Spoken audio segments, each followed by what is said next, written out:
让爷爷抱着瑞宝想跟游客们打招呼示意，今天的营业到此为止了。结果晃动了半天瑞宝的身子，发现根本晃不动。此时瑞宝表示，爷爷晃得很好，但下次不要再晃了，这样姨姨们会误以为我很胖呢。江爷爷立马跟辉宝道歉，表示不好意思了，然后抱着瑞宝回了家。回家想了半天的辉宝还是不放心，又从家里跑出来，打算自己跟姨姨们解释一下。很快江爷爷就跟了出来。江爷爷问瑞宝，你这是想跟姨姨们解释体重，还是在室外没玩够想再跑出来玩？瑞宝一个劲儿的想往树上爬。瑞宝知道只要自己爬到树上，爷爷就拿自己没办法，但是守在旁边的江爷爷是不会让瑞宝如愿的。而此时瑞宝的小聪明完全体现了出来，不愧是被评为先思考再行动的小熊，小年纪都跟爷爷玩上策略了。瑞宝先是假装自己很忙，让爷爷放心，表示自己不会再往树上爬，混淆爷爷的注意，然后趁爷爷走神的功夫赶紧抱着小树往上爬。而此时早回家的辉宝一定在想，姐姐今天怎么能在外面玩这么久，怎么自己回来的这么早，自己下次一定不跟宋3岁下班。不过咱就是说，刚才辉宝在室外园区跟宋爷爷玩的不是也很开心的吗？给宋爷爷戏耍的团团转。姐妹俩统一战略都是趁爷爷不注意往树上爬，等爷爷将自己抱下来后又反抗爷爷，让爷爷不要多管闲事。不过瑞宝这里也没有在外面玩很久，江爷爷将瑞宝放在小滑梯上，让其又待了一会儿，而自己则顺便检查了一下园区里的设施。瑞宝今天的延长下班也让最后一批观看的姨姨们感到了开心，因为多看了至少5分钟的瑞宝。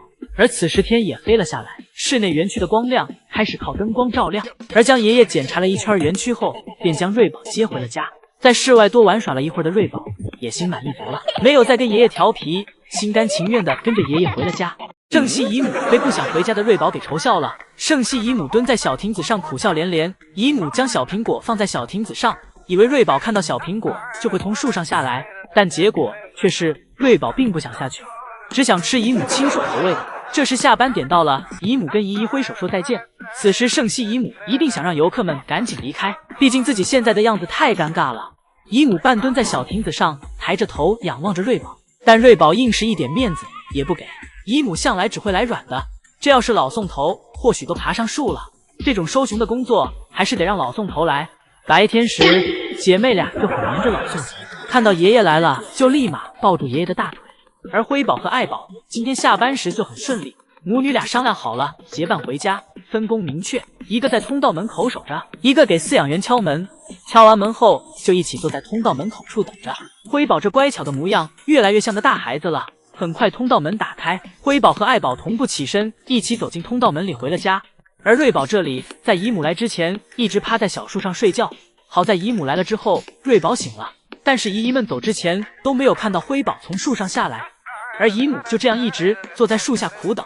宝和辉宝彼此之间一定是有他们自己的交流方式。早上瑞宝、辉宝都在独木桥上睡觉，这时辉宝肚子传来了咕噜咕噜的声音，是辉宝的肚子提醒辉宝该起来吃点东西了。辉宝起身后看到姐姐身前有一捧竹子，于是辉宝小心翼翼地走到姐姐身边。辉宝害怕打扰到姐姐睡觉，所以动作很轻，有点蹑手蹑脚的样子。这时的辉宝够不着竹子，没有去责怪姐姐是因为她挡着，而是只怪自己的腿太短，明明就在眼前，自己却够不着。辉宝虽然在家小心，最后还是给瑞宝碰醒了。这氛围一下给双方都整得有点不知所措。刚好这时竹子倾斜过来，辉宝咬下几片叶子，赶紧走去了另一边。瑞宝转过头宠溺地看着自己的这傻妹妹。辉宝吃完这几片竹叶后倒头继续睡去了。而在辉宝睡后，瑞宝醒了，瑞宝拿出一根竹子，想着递给辉宝。姨姨们不知道姐妹俩是怎么沟通交流的，但姨姨们能看懂瑞宝和辉宝彼此的小动作和小心思。一会儿姐妹俩醒来，姨母给姐妹俩送来了小零食和竹子，辉宝也就在盛熙阿姨这里能够如此的听话，可以被其随便摆弄。喂完小零食，再给辉宝搂进怀里检查一下小牙齿。辉宝今天又可爱到犯规了，在大雪天还能保持如此沉稳情绪，辉宝真是在宝家独树一帜。爱宝身上的稳重真让辉宝遗传来了，以前就连福宝都无法抵挡下雪的诱惑，一到下雪天就宛如脱缰的野马一般。而辉宝这里却表现得有些脱俗，就连瑞宝都在园区转来转去，好奇的不行。辉宝慵懒地躺在小亮台上，感觉下一秒辉宝很可能要入睡了。很快雪越下越大了，辉宝爬起来时左侧脸颊上裹了一层雪，像是刚刚偷吃了小蛋糕，沾上了奶油。一会儿，辉宝从树上下来了，故意挑衅了一下姐姐，然后逃走。来到坡前，一个自然的侧跳，接着就丝滑的滑到了坡下。辉宝是越来越会玩了，刚才不从树上下来，看来是因为雪还不够大。瑞宝、辉宝在争斗时，江爷爷这里则是正在玩着更有趣的东西。只见江爷爷拿着一根竹竿，不断的敲打着园区路旁的竹林。这是因为大雪覆盖在周围的竹子上，给旗都压弯了腰。如果不及时清理，雪太重了，就容易给竹子压断，甚至会砸伤游客。而为了纪念今天是今年的第一场雪，圣西姨母还特意为瑞宝、辉宝制作了小礼物，是瑞宝、辉宝钟爱的小零食，竹子上插着小苹果和胡萝卜。这是圣西姨母雕刻的雪人造型，别说你还真别说，抽象着去看，还真像是个雪人。辉宝见到后便迫不及待的想要品尝了。辉宝让姨母赶紧给自己，姨母让辉宝稍安勿躁，让辉宝等姐姐一起吃。小馋鬼辉宝可等不了，硬是拉着姨母，让姨母先喂给自己一口。要看到之前爱宝忙着给福宝从室外收回来的样子时，我才明白养二胎和养头胎是有区别的。头胎时爱宝对福宝都是走哪带哪，寸步不离，不管在室内还是室外，爱宝黏着福宝的次数比福宝黏着爱宝的次数都要多。头胎的新鲜感让爱宝根本离不开福宝，任何时候都在玩耍。有时候调皮的不一定是福宝，也有可能是爱宝。看爱宝打了福宝一巴掌，转头就跑的样子，简直比福宝还要可爱，还不小心一脚踩空了。爱宝快速爬上小树，不让福宝抓住。等福宝过来时，自己再从树上下来，一屁股坐在福宝头上，可爱属性一点不比福宝少。以前福宝的玩具，爱宝也要跟其抢一抢，感觉彼此抢着玩这个玩具才好玩。而现在二胎了，直接丢给奶爸。孩子在室外不回家，爱宝都不想管了，因为爱宝懂得了，不管孩子怎么样，反正都有奶爸，只要自己每天给瑞宝、辉宝按时喂奶就可以了。同时也是因为瑞宝、辉宝对彼此的感情看上去远比对妈妈要深，毕竟姐妹俩还常常一起欺负爱宝，所以对于二胎的瑞宝、辉宝，爱宝则处于先把自己养好再说，他俩还行，好日子还在后面，自己则要趁他们独立之前多沾沾他们的光。而劳累和受苦的事儿有了一胎的经验了，吃苦受累是不可能的了。宝今天也是宝宝，看到瑞宝、辉宝每次在树上不下来，都会有小零食吃。今天爱宝也爬上了树，不打算下去了，也体验一下在树上吃小零食的感觉。今天爱宝带着辉宝在室外玩耍了一会儿后，就回室内了。爱宝在小亭子上吃过竹子，看到瑞宝、辉宝在树上每天都玩得这么开心，自己今天也想体验一下，于是爱宝3两下就爬上了小树。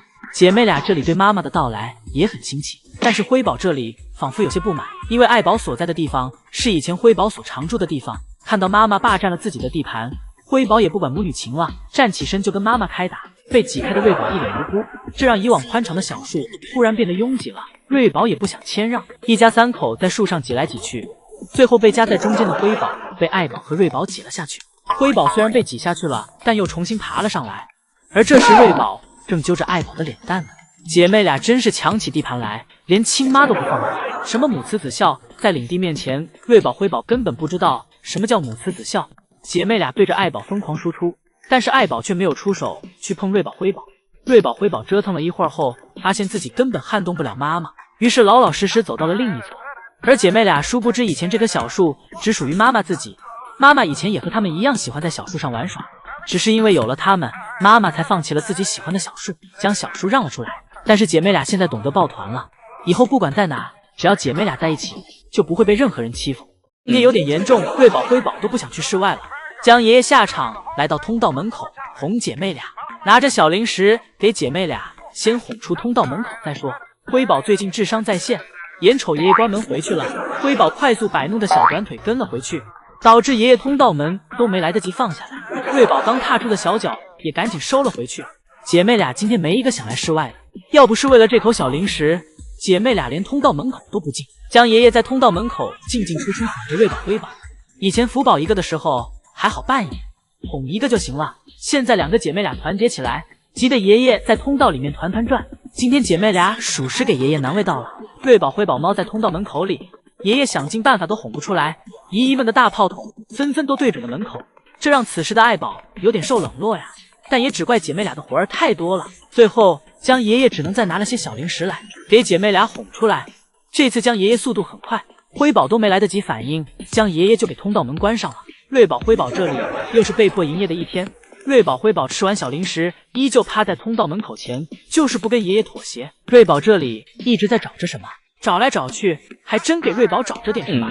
原来刚才将爷爷丢下小零食就跑了，根本没有放进姐妹俩嘴里。而辉宝在通道门口盘旋了一会儿后，索性放弃了，开始畅游园区。而瑞宝这里还在继续找呢，合着刚才爷爷扔下的小零食全让瑞宝吃了，一口小零食都没吃着的辉宝，只能来到妈妈这里混点竹子吃。今天是瑞宝辉宝出生的第500天了，但在这具有纪念意义的日子里，瑞宝又不想出室外了。昨晚不知道又熬夜到了几点，今天瑞宝出门后就立刻上树睡觉去了。而辉宝这里今天虽然来了室外，但是来室外后也同样去到了小树上睡觉。姐妹俩昨晚肯定是通宵了，不然大早上的怎么会一点精神也没有，一点营业的意思都没有。园区只有爱宝在努力为姨姨们表演着吃播。一会儿爱宝吃饱后转头就走了，看上去就是故意给辉宝扔下的，把事情交给奶爸处理。辉宝在室外睡了一上午，听到通道门打开的声音后，立马从树上下来追上妈妈，但辉宝还是慢了一步。妈妈走出门了，辉宝被关在了门外。这一看就是老宋头的调皮操作。辉宝走进来后，第一件事就是喊老宋头出来单挑。500天的纪念礼物，老宋头又打算偷偷给姐妹俩，不打算让姨姨们看到。老宋头需要留点悬念在自己的节目里。辉宝回到室内园区后，便立马爬到了树上，跟着姐姐一起睡觉了。眼看姐妹俩睡着了，爱宝这里又打算去室外玩耍了。爱宝坐在通道门口前给爷爷敲门，但这时江爷爷却从另外一个门口进来了，给爱宝放了一捧新竹子在小亭子上。爱宝看到后便走了回来。而这时瑞宝终于从树上睡醒了，姐妹俩这还搞上轮番营业了。爱宝这时吃完竹子前去喝水，爱宝喝完水走到瑞宝身边，一下给瑞宝搂进了怀里。姐妹俩这一天都在睡觉，爱宝都没有机会和姐妹俩贴贴。好不容易等到瑞宝醒了，爱宝可不想放过瑞宝，任凭瑞宝怎么在爱宝怀里挣扎，爱宝都没有想松手的意思。瑞宝只能被迫接受这来自妈妈那猛烈的爱意。瑞宝辉宝这一上一下的给圣熙姨母的拉扯，都快给姨母跳上小天鹅了。姨母上次有双倍快乐的时候，还是姨母在来爱宝乐园之前养狗狗的时候，毕竟那时候照顾的狗狗多。自从来了爱宝乐园，10几个饲养员只围着福宝自己转，谁都想碰，但不是谁都能碰到的。而爱宝和乐宝都是成年大熊猫，不能随便碰。而且以前福宝时只能撸一只，而且那时候圣熙姨母还是在2个爷爷允许下才能摸摸福宝，毕竟那时候2个爷爷比谁都喜欢福宝，根本不会让其他人乱摸，给福宝宠得不要不要的。当然那时候姨母只是偶尔摸摸福宝，但福宝给姨母的情绪价值老是那么自足。而现在不一样了，江爷爷现在升主管了，管着半个爱宝乐园的动物，宝家这边就更需要姨母帮忙了。所以自从瑞宝辉宝出生后，圣熙姨母这里也从以前的助手身份变成了主管饲养员，而且现在还是2只了。圣熙姨母可以随便撸了，也可以体验老宋头当时半夜偷偷来撸熊的快乐了，也开始从觉得老宋头疯渐渐的理解老宋头，甚至成为老宋头了。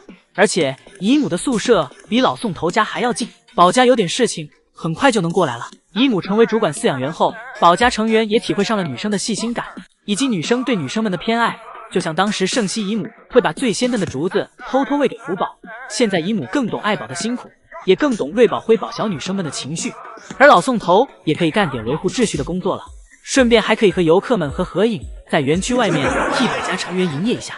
瑞宝在晃动身子时，原来尾巴也能这么飘滑。天气现在越来越冷，可对大熊猫来说则是越来越舒服，尤其是今天的温度，将爷爷都穿上大棉袄大棉裤，在外面玩手机都得戴手套了，不然都冻手。而瑞宝辉宝这里天一冷火力越旺盛，跟在妈妈屁股后面走个不停。虽然姐妹俩平时反骨很重，但是大多时候还是怂怂的状态，活动范围必须要在妈妈身边才行。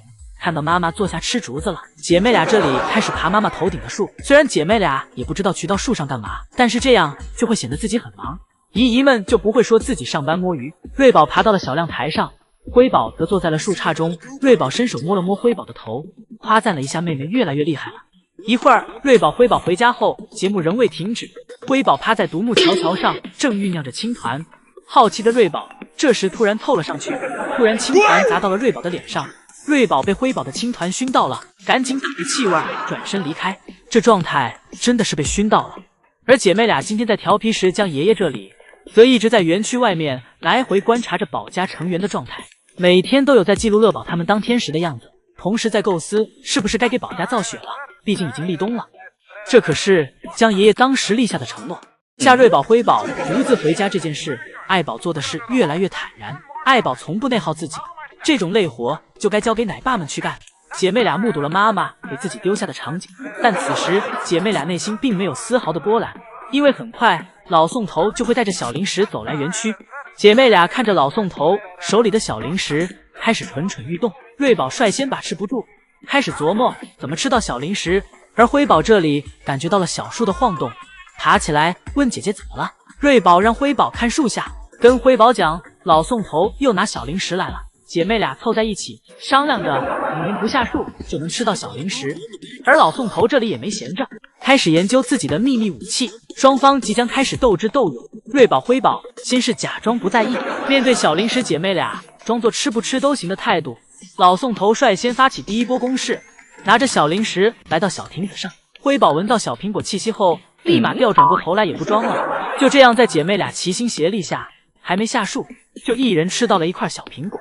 而老宋头这只剩胡萝卜了。瑞宝辉宝吃完小苹果，继续佯装不在意。瑞宝身体坐直，一副泰然自若的样子，看似表面平静，但内心已经开始逐渐被小零食的美味所牵动。接着老宋头发起第二波攻势，将小零食高高举起，在瑞宝辉宝眼前来回晃动。瑞宝为了不受其影响，故意把头转向一边，而辉宝这里试图低头将自己藏起来，但也会偷偷去看。这时老宋头突然破防了，又被姐妹俩将信心击垮了，拿着小零食回去了。转头老宋头给爱宝又放出来，爱宝以为是老宋头给自己放了小零食呢。爱宝转了一圈，发现园区明明什么都没有。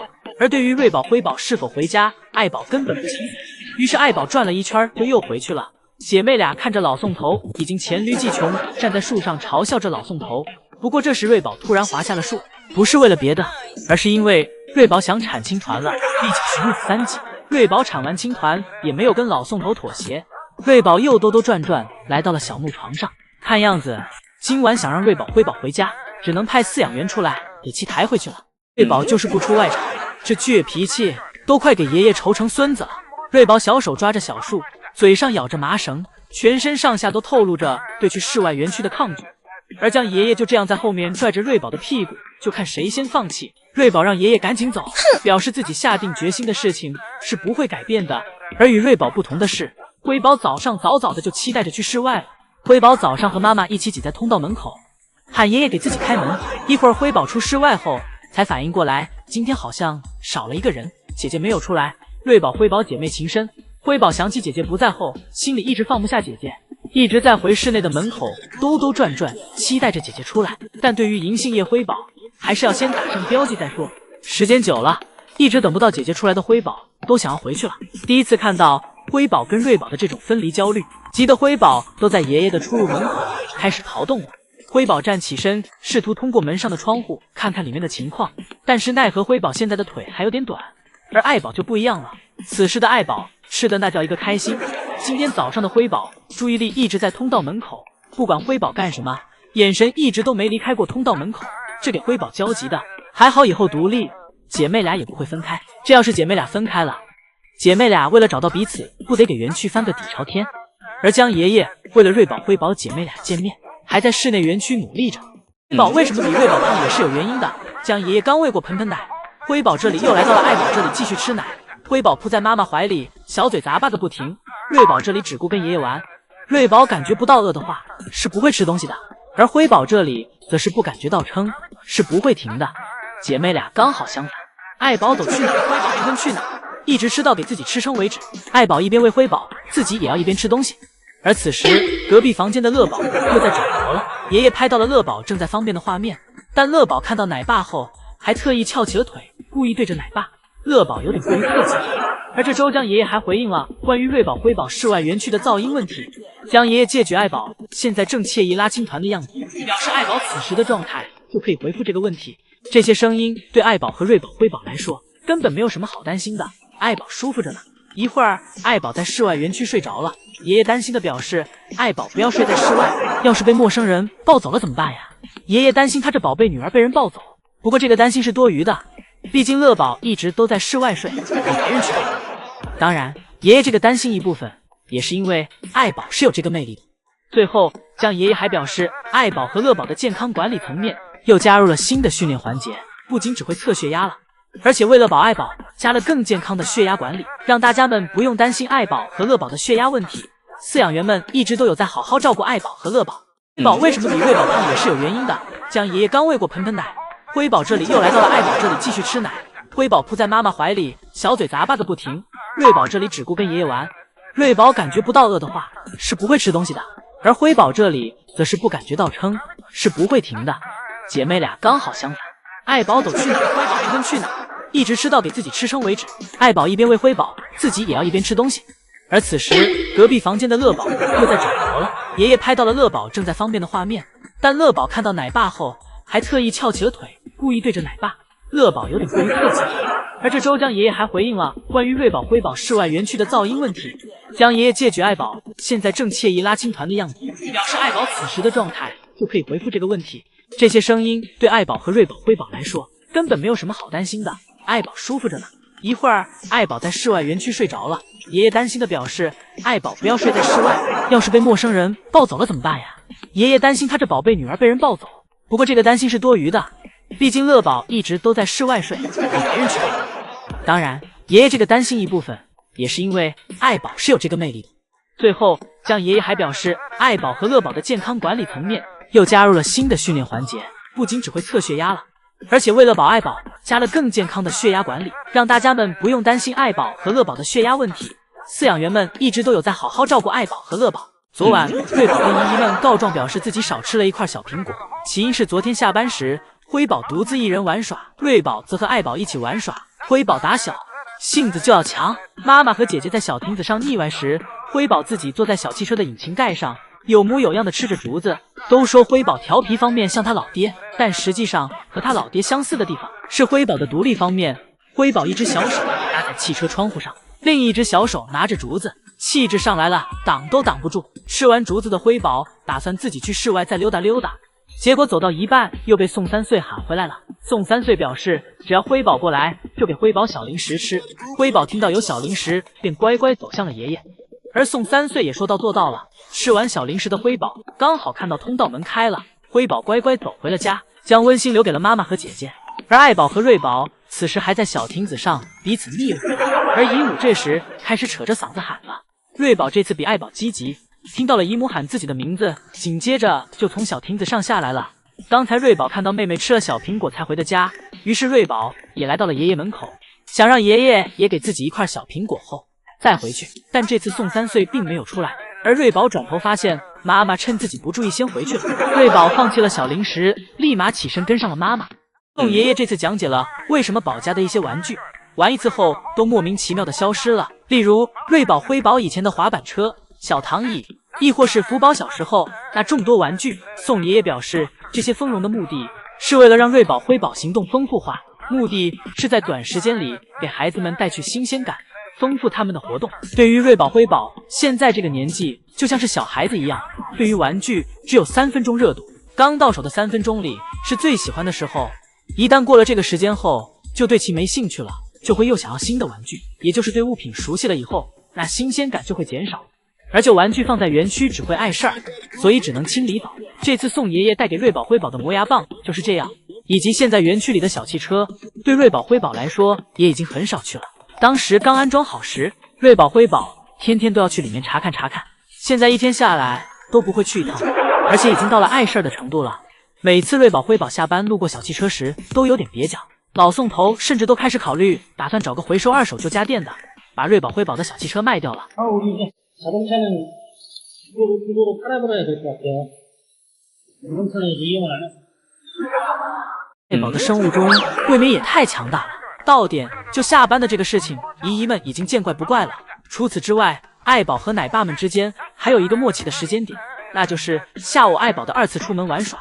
当瑞宝辉宝上午在室外玩累了，下午在室内睡觉时，爱宝这里悄悄走到了通道门口。爱宝知道这将是独属于自己的自由时间，爱宝动作很轻，没有吵醒瑞宝辉宝。爱宝坐在通道门口乖乖等待着。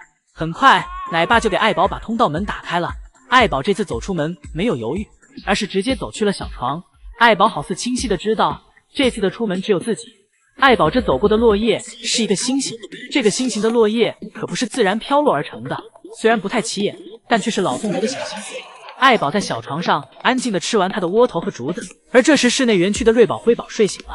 不过姐妹俩睡醒后并没有找妈妈，俩人在独木桥上相互打闹着，你咬我一口，我咬你一口，谁也不让着谁，很是忙碌，所以根本没空想妈妈。等爱宝从室外回来时，这时也快到了下班点了。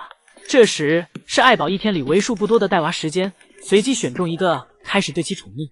不过这更像是爱宝在打发自己临下班前的最后一点时间。爱宝眼看奶爸迟迟不给自己开门，爱宝表示再不给我开门我就给你挂网上。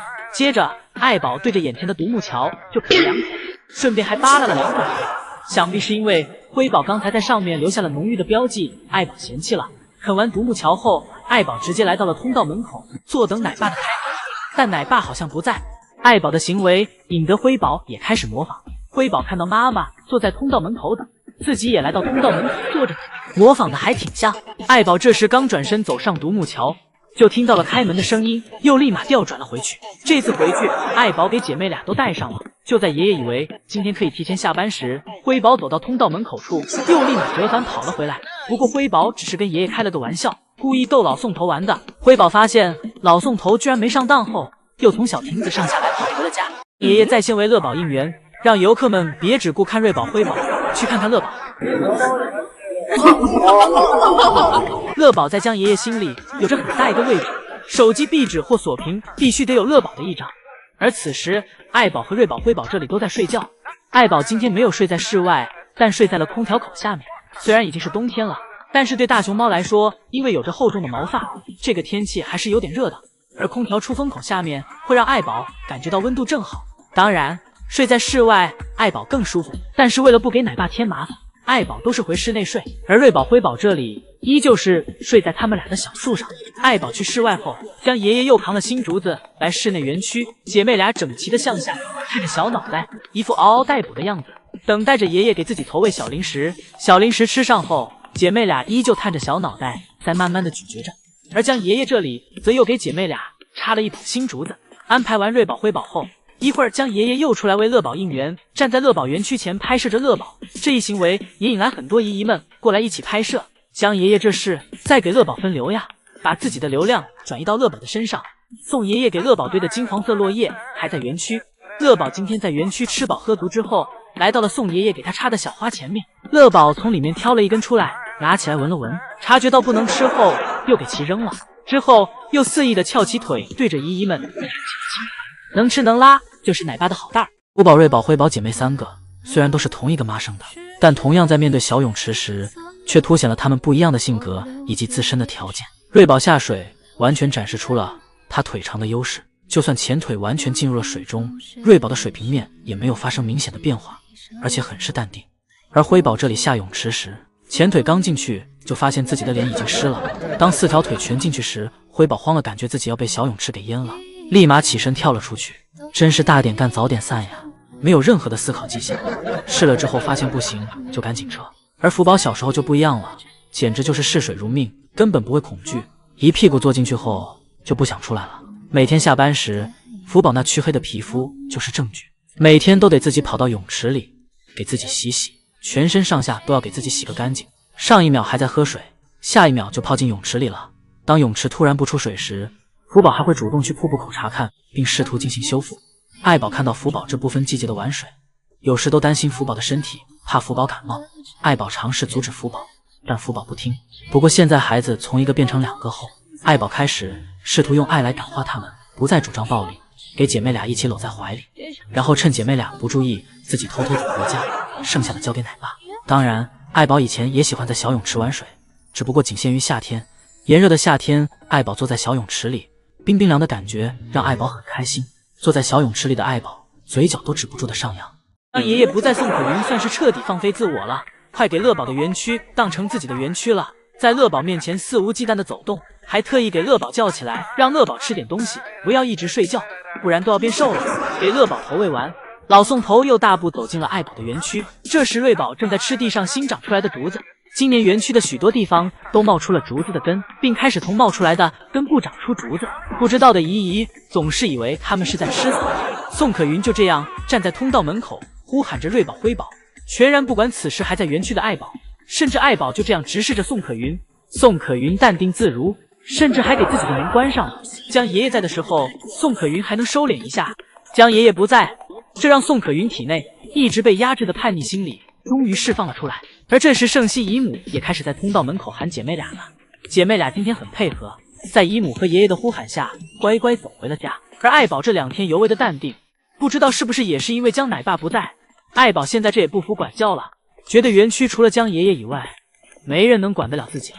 可怜的宋可云便只能一次又一次的来到园区，不断的尝试哄爱宝回去。爱宝则是一副让宋可云不要着急的姿态，等自己吃够了自然会回去的。爱宝总是有自己的想法，等宋可云回去后，爱宝这里也吃好了，没用宋可云喊，自己就回去了。